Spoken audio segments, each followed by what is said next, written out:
नमस्कार, स्वागत है आप सभी का। मैं हूं आपके साथ शाफनी पटनायक। बुलेटिन की शुरुआत करेंगे बड़ी खबर के साथ। विमान के अंदर दो पक्षों में भिड़ंत हो गई। बड़ी जानकारी आपको बता दें, सेल्फी लेने को लेकर दो पक्ष आपस में भिड़ गए। बेंगलुरु जाने वाली फ्लाइट का ये पूरा मामला, बड़ी जानकारी आपको बता दें, एयरलाइंस के अधिकारियों ने एक्शन लिया। 5 यात्रियों को विमान से उतारा है। सरोजनी नगर पुलिस को सौंपे गए यात्री पूछताछ और हिदायत देने के बाद छोड़ा गया। दूसरी फ्लाइट की टिकट लेकर यात्री बेंगलुरु रवाना हुए हैं। बड़ी जानकारी आपको बता दें, सेल्फी लेने को लेकर दो पक्ष भिड़ गए। बेंगलुरु जाने वाली फ्लाइट का ये पूरा मामला, एयरलाइंस के अधिकारियों ने एक्शन लेते हुए 5 यात्रियों को विमान से उतार दिया। बड़ी जानकारी आपको बता रहे हैं, विमान के अंदर दो पक्षों में भिड़ंत हो गई। इस वक्त की बड़ी खबर, सेल्फी लेने को लेकर भिड़े दो पक्ष और बेंगलुरु जाने वाली फ्लाइट का पूरा मामला। पूछताछ और हिदायत देने के बाद छोड़ा गया। दूसरी फ्लाइट की टिकट लेकर यात्री बेंगलुरु रवाना हुए। बड़ी जानकारी, विमान के अंदर दो पक्ष में भिड़ंत, सेल्फी लेने को लेकर भिड़े दो पक्ष।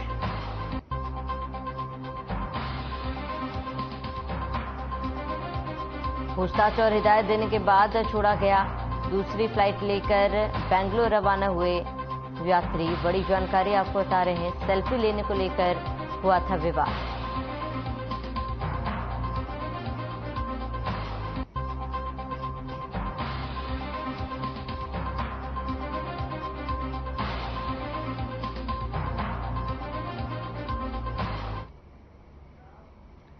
प्रधानमंत्री मोदी के मन की बात कार्यक्रम को लखनऊ में बूथ संख्या 376 पर सुना गया। बता दें कि कार्यक्रम में मुख्य अतिथि धर्मपाल सिंह मौजूद रहे। उन्होंने दीप प्रज्वलित कर माल्यार्पण से कार्यक्रम शुरू किया। साथ ही प्रदेश के संगठन महामंत्री धर्मपाल और मुकेश शर्मा ने भी मन की बात कार्यक्रम को सुना।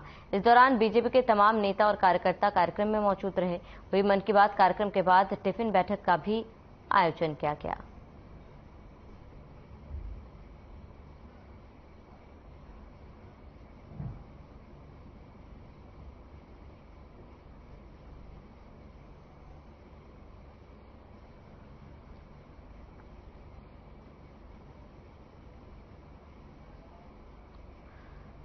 वहीं लखनऊ में एलडीए की तरफ से स्टील बिल्डिंग में चोरी छिपे निर्माण कार्य चल रहा है। आरोप है कि एलडीए के अधिकारी और स्थानीय पुलिस की मिलीभगत से नियमों को ताक पर रखकर निर्माण किया जा रहा है। बता दें, बख्शी का तालाब थाना क्षेत्र के पारस हॉस्पिटल के पास 9 जनवरी 2022 को एलडीए ने बिल्डिंग को सील किया था, लेकिन बिल्डर की दबंगई और अधिकारियों की मिलीभगत से निर्माण कार्य किया जा रहा है।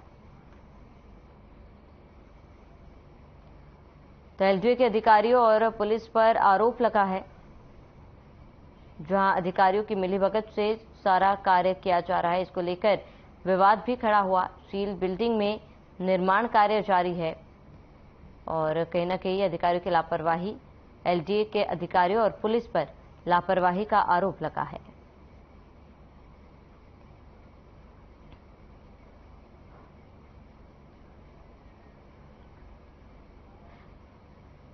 वहीं ललितपुर से बड़ी जानकारी, छात्र के साथ छेड़छाड़ का मामला। विद्यालय प्रबंधक के बेटे पर लगे आरोप, किसी को बताने पर दी जान से मारने की धमकी। कोतवाली पुलिस ने पोक्सो एक्ट में मुकदमा दर्ज किया है। महरोनी नगर के गोल्डन सनराइज इंटर कॉलेज का मामला। बड़ी जानकारी आपको बता रहे हैं इस वक्त की, किसी को बताने पर जान से मारने की धमकी दी है।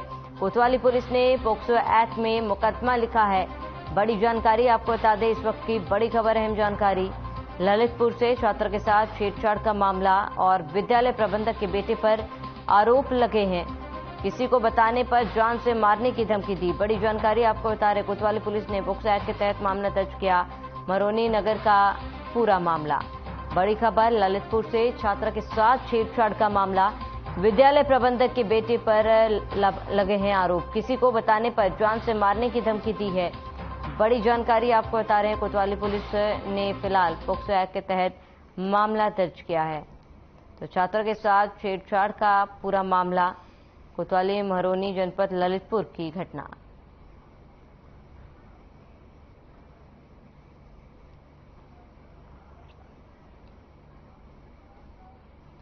वहीं अमरोहा के अंतर्गत आने वाले प्रीत विहार कॉलोनी में वरिष्ठ बीजेपी नेता राम सिंह सैनी के आवास पर पीएम मोदी का मन की बात कार्यक्रम सुना गया, जहां तमाम बीजेपी कार्यकर्ताओं ने प्रधानमंत्री नरेंद्र मोदी के मन की बात कार्यक्रम को सुना। इसके बाद अमरोहा विधानसभा क्षेत्र के पूर्व विधानसभा प्रत्याशी और बीजेपी के वरिष्ठ नेता राम सिंह सैनी ने नेतृत्व में कॉलोनी के पार्क में पौधारोपण किया और सभी लोगों से अधिक वृक्ष लगाने का आह्वान किया। राम सिंह सैनी ने कहा कि पीएम मोदी के नेतृत्व में पूरे भारतवर्ष में पौधारोपण का अभियान चल रहा है, जिसके क्रम में उन्होंने भी कार्यकर्ताओं के साथ पौधारोपण किया।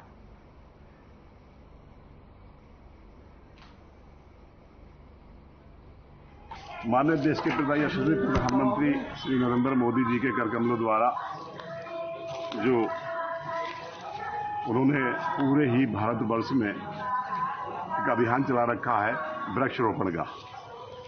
आज लोग अब तक तो खैर अब शुक्र है मालिक का, जब से गैस की एक किल्लत खत्म हुई है तब से लोगों ने पेड़ काटने बंद कर दिए, वरना अंधाधुंध पेड़ जो कटा है उसकी वजह से कहीं ना कहीं वातावरण गर्म हुआ है और देश के अंदर जो है वो उसकी ऑक्सीजन की कमी हुई है। अभी आपने देखा कोरोना के टाइम में ऑक्सीजन की कितनी अहमियत है, तो ऐसे ही कन्नौज से बड़ी जानकारी। महिला की मौत पर बवाल। 9 दिन पहले दिया था बच्चे को जन्म, पति ने डॉक्टरों पर लगाया आरोप। डॉक्टर के गलत ऑपरेशन से गई जान। 21 जुलाई को ऑपरेशन से हुआ था बच्चा। ऑपरेशन के 3 दिन बाद बिगड़ी थी महिला की हालत। कानपुर के 2 अस्पताल में इलाज से भी नहीं हुआ फायदा। सफई मेडिकल कॉलेज में आज इलाज के दौरान मौत हुई है।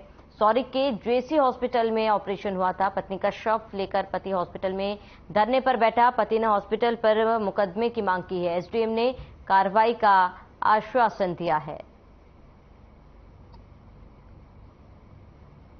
तो डॉक्टर के गलत ऑपरेशन से महिला की जान गई। 21 जुलाई को ऑपरेशन से डिलीवरी हुई थी। बड़ी जानकारी आपको बता दें, महिला की मौत पर बवाल।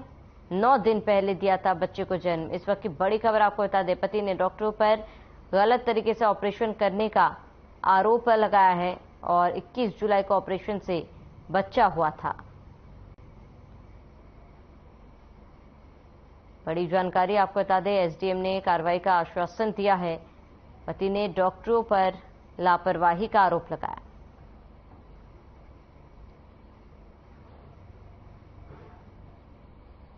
तो ऑपरेशन के 3 दिन बाद बिगड़ी थी महिला की हालत। कानपुर के 2 अस्पताल में इलाज से भी कोई फायदा नहीं हुआ। सफई मेडिकल कॉलेज में इलाज के दौरान महिला की मौत हुई है। पति ने हॉस्पिटल पर मुकदमे की मांग की। एसडीएम ने कार्रवाई का आश्वासन दिया है।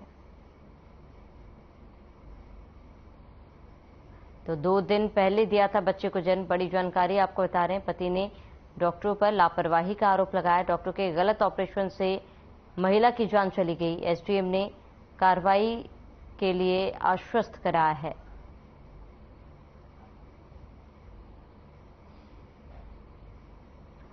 तो महिला की मौत पर बवाल हुआ है और आपको बता दें कि फिलहाल महिला के पति को एसडीएम ने कार्रवाई करने को लेकर आश्वासन दिया है। तो पति ने डॉक्टरों पर लापरवाही का आरोप लगाया था।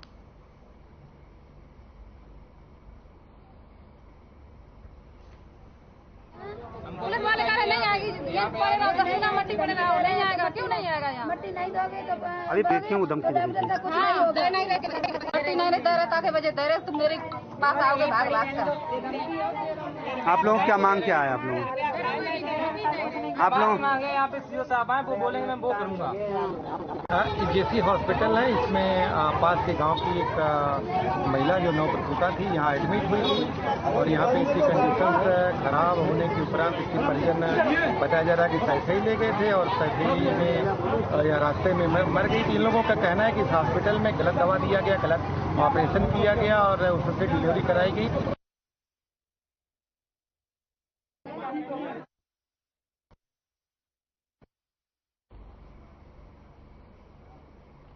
खबर कन्नौज से, जहां गुरसहायगंज कोतवाली क्षेत्र के मिरगावा गांव के पास ट्रेन की चपेट में आने से 65 वर्षीय बुजुर्ग की मौत हो गई। घटना की सूचना से आसपास के लोगों का जमावड़ा लग गया। बताया जा रहा है कि मृतक बुजुर्ग रेल पटरी को क्रॉस कर रहा था, तभी फर्रुखाबाद से कानपुर जा रही ट्रेन की चपेट में आने से हादसा हुआ। फिलहाल मौके पर पहुंची पुलिस ने शव को कब्जे में लेकर भेजा पोस्टमार्टम के लिए।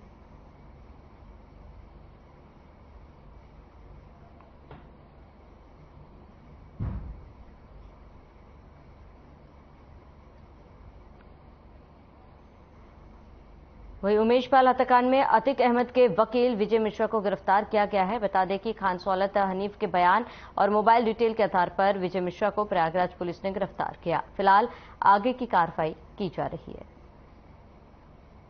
अधिवक्ता उमेश पाल हत्याकांड में वांछित अभियुक्त विजय मिश्रा को गिरफ्तार कर लिया गया है और इसमें पुलिस के द्वारा अग्रिम वैधानिक कार्रवाई की जा रही है। खबर पीलीभीत से है, जहां बरेली हाईवे पर अमरिया पुल पर कावड़िया और ताजियादार आमने सामने आ गए। हालांकि मौके पर एसपी सहित भारी पुलिस फोर्स तैनात रही। वहीं कावड़िया और ताजियादार के आमने सामने होने से बरेली पीलीभीत रोड पर लंबा जाम लग गया, जिसमें पत्थरबाजी की भी सूचना मिली। बताया जा रहा है कि इस दौरान सीओ सदर प्रतीक दहिया के सर पर चोट लगी है।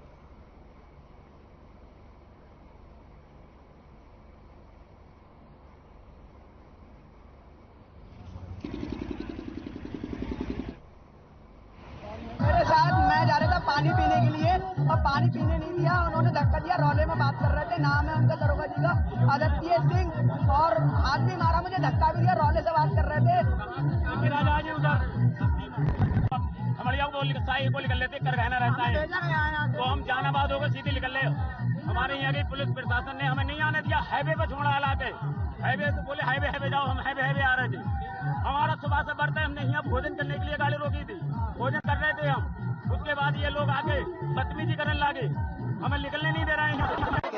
और कुछ नहीं है। और ये प्रशासन और प्रशासन हमें दबा रहा है। प्रशासन कह रहा है प्रशासन धंधा कर पा रहा है। क्या कहते हैं, प्रशासन कह रहा है कि रोड जाम करो, ये रोड हटाओ। जैसे क्या कहते हैं 10 मिनट जाम में कम नहीं, 1, 2, 3 घंटे हो गए हमें इन पर। ये जगह जो है जहाँ पर जो कावड़िया लोग हैं, ये जगह पे हम हर साल करते चले आ रहे हैं, ठीक है। अब इनने जबरिया जगह घेर रखी है। जब जगह घेर रखी है तो हम जाए कैसे वहाँ पे, ये बताओ। जब वहाँ पर पहुँच ही नहीं रहे और गांव के लोग हैं, जबरिया और कावड़ है बाहर की, इधर रोके पड़े जबरिया।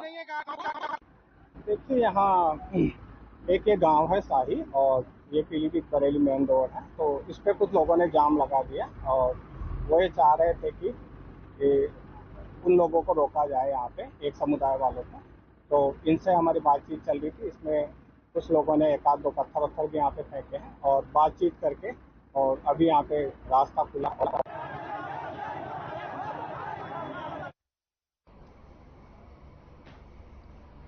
खबर कानपुर से है, जहां मुहर्रम की 10 तारीख यानी आशूरा के दिन नवासे रसूल की शहादत की याद को मानते हुए नवाब साहब के होते हुए अंजुमन रिजविया का तारीखी जुलूस खाने महल पहुंचा, जिसमें इमाम हुसैन और उनके साथियों पर यजीद द्वारा किए गए जुल्म को याद कर लोगों ने सीना जन्नी और तलवार का मातम और छोटे बच्चे जंजीर जनी करते हुए चल रहे थे। इमाम हुसैन पर हुए जुल्मों को सुनकर लोगों की आंखों से बहते हुए आंसू इस बात को साबित कर रहे थे कि इमाम हुसैन पर जो मुसीबत बीती वो कितनी दर्दनाक थी। जुलूस के साथ ताजिया, जो कि इमाम हुसैन के रोजे की शक्ल है, जिसको करबला में दफन करके ये जाहिर करते हैं कि अगर हम करबला में होते तो आप लोगों के लाशों को इस तरह करबला की जलती जमीन पर ना छोड़ते।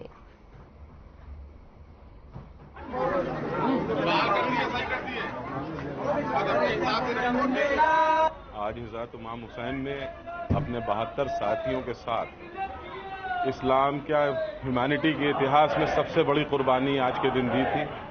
वो सोशल जस्टिस के लिए दी गई सबसे बड़ी कुर्बानी है। अगर यह कुर्बानी न दी जाती तो आज दूसरे तरीके का ही इस्लाम दुनिया भर में फैला हुआ होता। वो इस्लाम सिर्फ आईसिस वालों का होता। ये इस्लाम, असली इस्लाम का उन्होंने पैरोकारी के लिए अपनी जान दे दी और अपने बच्चों, अपने भाइयों, अपने रिश्तेदारों, किसी से भी उन्होंने वो नहीं कहा, सबने खुशी खुशी जान दे दी।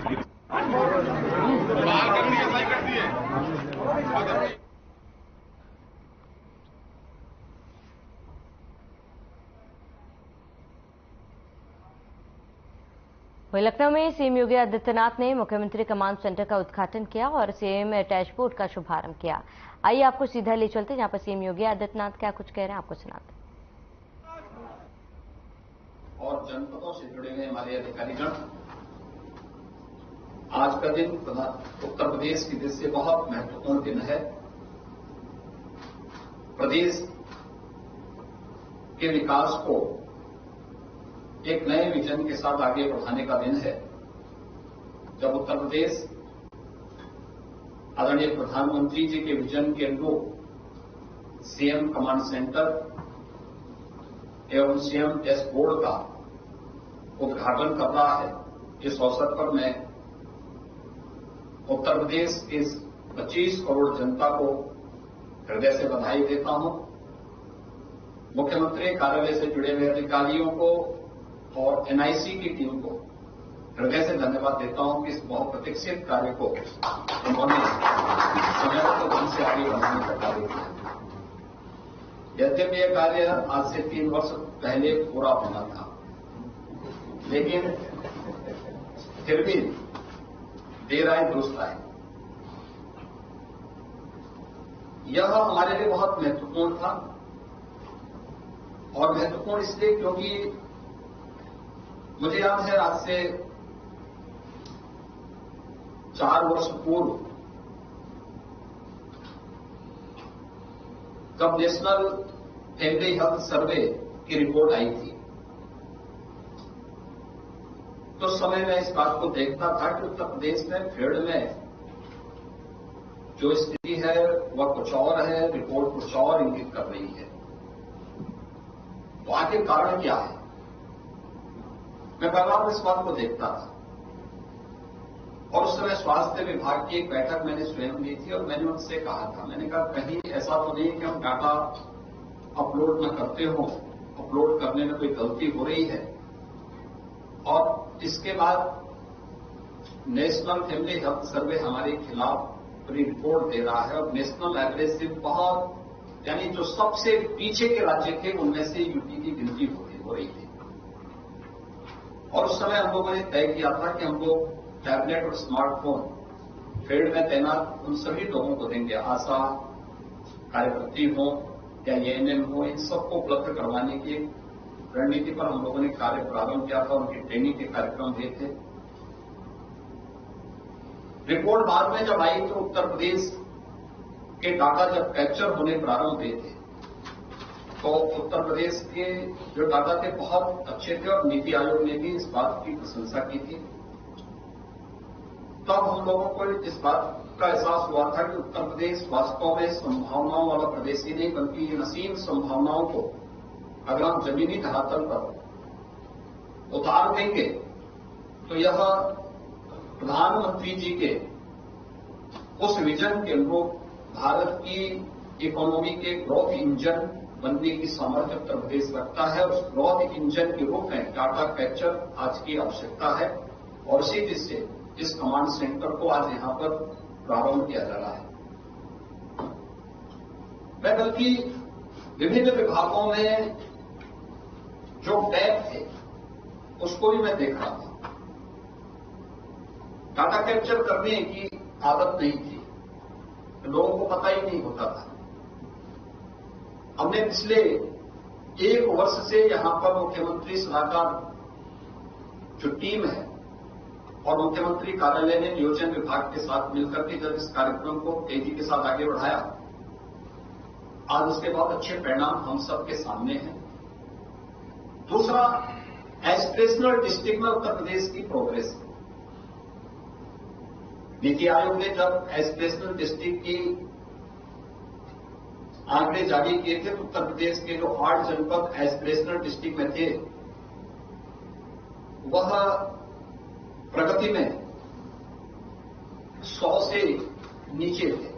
112 जनपदों में से जो सबसे 12 जनपद पिछड़े माने जाते थे उनमें से 8 यूपी के जनपद भी थे। लेकिन उत्तर प्रदेश ने जब नीति आयोग के जो इंडिकेटर्स थे उन सभी पैरामीटर को यहां पर प्रभावी ढंग से लागू किया, डाटा कैप्चर करने प्रारंभ किए, जमीनी धरातल पर हर एक स्टेज पर उन संबंधित विभागों ने अपनी समीक्षा प्रारंभ की। आज परिणाम हमारे सामने है कि उत्तर प्रदेश के जो विकास की प्रक्रिया के साथ जुड़ने वाले जो टॉप 10 हैं देश के अंदर के जनपद, उसमें से यूपी के 6 जनपद यूपी के हैं और टॉप 20 में यूपी के सभी 8 जनपद। अनेक चीजें दिखाती हैं कि हमने कितनी लंबी छलांग लगाई। ये लंबी छलांग फील्ड में मेहनत का परिणाम भी है और ये लंबी छलांग डाटा कैप्चर दोनों, यानी दोनों में एक साथ जब कार्य हुए तो परिणाम हम सबके सामने आए।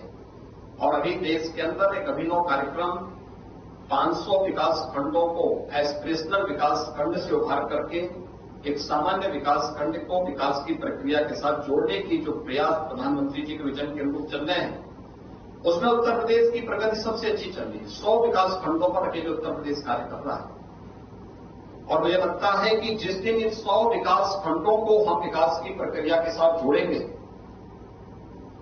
तो स्वाभाविक रूप से उत्तर प्रदेश पिछले 6 वर्ष में बीमारू राज्य की श्रेणी से उभरा है।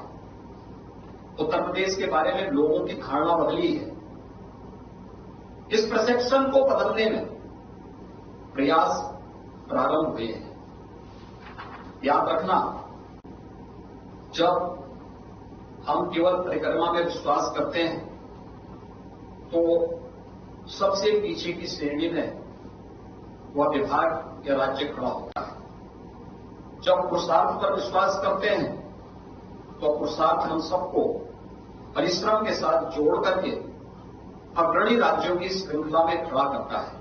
और उत्तर प्रदेश आज देश के अंदर विकास के ग्रोथ इंजन बनने के जिस सामर्थ्य के साथ आगे बढ़ रहा है, हमें इस दृष्टि से अभी 53 विभागों को इस डैशबोर्ड के साथ जोड़ा जा रहा है, लेकिन सभी 93 विभागों को इसके साथ जोड़ने की प्रक्रिया को हम फेज वाइज लेने जा रहे हैं। इसमें सबसे महत्वपूर्ण बात यह है कि जो डाटा कैप्चर हो वे सही हो, शुद्ध हो, यह फील्ड की टीम को देखना होगा। उसकी नियमित मॉनिटरिंग होती है। जैसे यहां बताया गया, चीफ सेक्रेटरी के स्तर पर, पाक्षिक स्तर पर मुख्यमंत्री कार्यालय स्वयं हर महीने इसकी समीक्षा करता है और फिर समीक्षा करने के साथ साथ जनपदों की और फील्ड में तैनात अधिकारियों की ग्रेडिंग भी उसके साथ ही तय हो जाती है कि किस अधिकारी का परफॉर्मेंस क्या है और किस रूप में हमें अभी वहां मेहनत किस फील्ड में करने की आवश्यकता है। याद रखना, हमें जब फील्ड में हम काम करते हैं, एक डाटा शुद्ध होने चाहिए, सही होने चाहिए। हमें एक स्वस्थ प्रतिस्पर्धा को आगे बढ़ाना है। इसमें लेग पुलिंग नहीं, डाटा में किसी भी प्रकार की हेराफेरी नहीं है, क्योंकि इसमें जो डाटा आप यहां अपलोड करेंगे आवश्यक नहीं कि वही डाटा को हम सही माने। उसकी वेरिफिकेशन का भी एक मानक होगा और उसको भी हम समय समय पर चेक करेंगे। ऐसा तो नहीं कि केवल एक कालसी खाना पूर्ति हो रही है। इसलिए जो भी अंक है वह सही हो और सुव्यवस्थित हो, समयबद्ध तरीके से हो, यह हमें सुनिश्चित करना होगा। सभी विभागों को इसके साथ जुड़ना होगा। दूसरा, जो चीजें मैंने अक्सर देखी है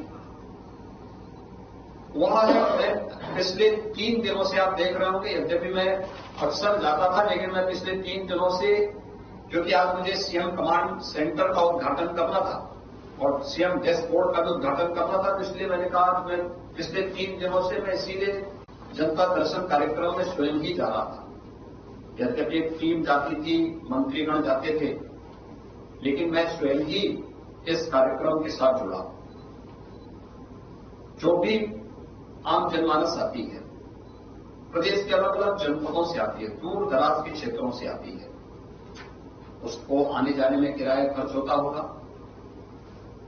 लखनऊ में आने पर कहीं रुकता होगा, या मैं यहां से कभी गोरखपुर जाता हूं तो गोरखपुर में भी प्रदेश भर से लोग पहुंच जाते हैं।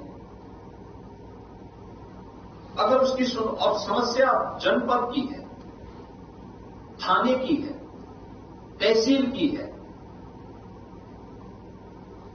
स्वास्थ्य विभाग की है, शिक्षा विभाग की है, या संबंधित विभाग की है जो जनपद के अंदर ही कार्य कर रहा है, हम याद करें कि अगर जो बार बार जिस बात को मैं कहता हूं कि हमारे पास टेक्नोलॉजी से हम कितने भी परिपूर्ण क्यों न हो जाए, लेकिन जितना सटीक जानकारी आपको एक कॉमन मैन देगा। ह्यूमन इंटेलिजेंस सबसे महत्वपूर्ण इंटेलिजेंस का माध्यम होता है। वह जो बोलेगा उसकी एप्लीकेशन आपको बहुत सारी जानकारियों को बता देगा, जमीनी हकीकत से आपको अवगत करा देगा, उसकी समस्या का समयबद्ध समाधान। मैं अक्सर देखता हूं, मेरे पास यहां पे प्रत्येक जनपद के अंदर क्या कुछ हो रहा है, ह्यूमन इंटेलिजेंस भी है, लेकिन साथ साथ। और चलिए इसके साथ इस बुलेटिन में फिलहाल में सब देते हैं। देश प्रदेश की तमाम बड़ी खबरों के लिए बने रहे हमारे साथ।